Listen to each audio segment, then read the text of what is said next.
Okay, so our riff that we're going to look at to demonstrate power chords, we're going to start off with inverted power chords played on the D and G string. We're going to start off with an A5.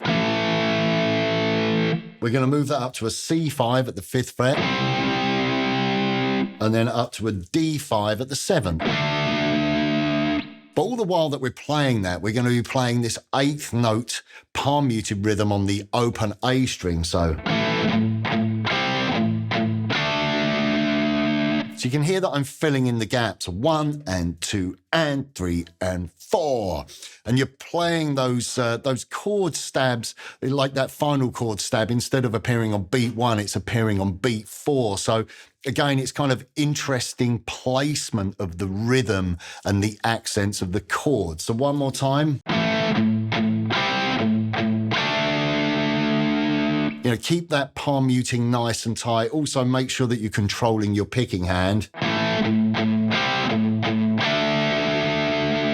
Okay, and then we're going to embellish that by arpeggiating. And this is something that Eddie did as well a lot, was play chords as arpeggios to separate the notes.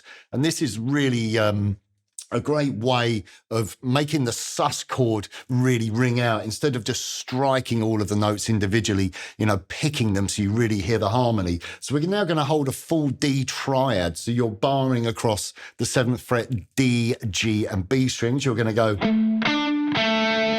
use some palm muting, and then add your 2nd finger on the B and pull off, and then come back down the chord. So you get...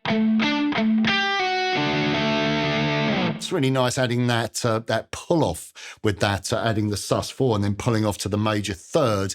Using the pull-off gives it a nice smooth transition. So put that together.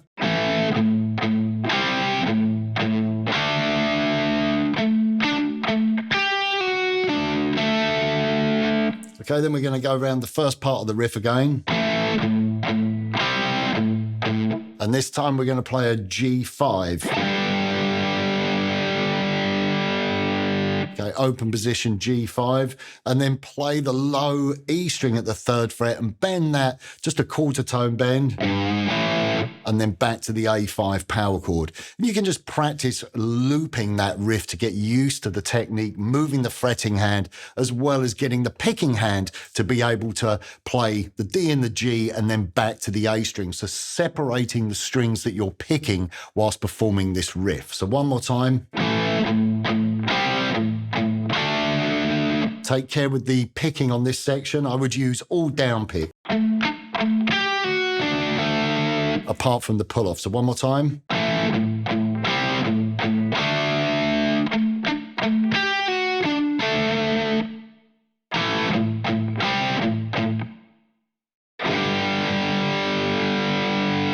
And then play that 3rd fret, low E, quarter tone bend, and then back into the A5 and start the riff again.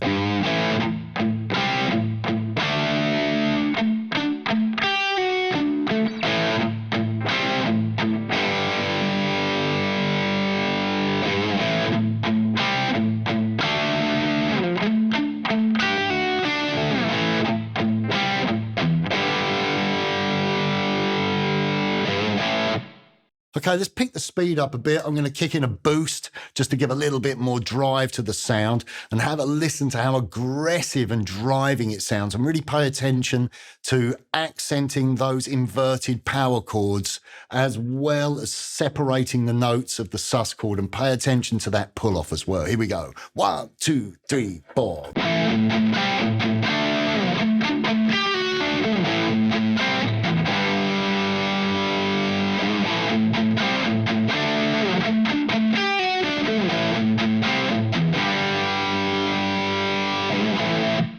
Okay, so just take care with the picking hand, keep the fretting hand nice and relaxed, and really pay attention to the separation of the notes. Really take it slow, work on that little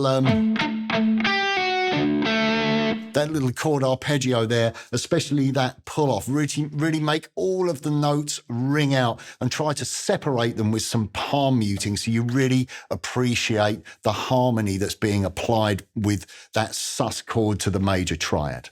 Okay, so now it's your turn to play through our first riff example.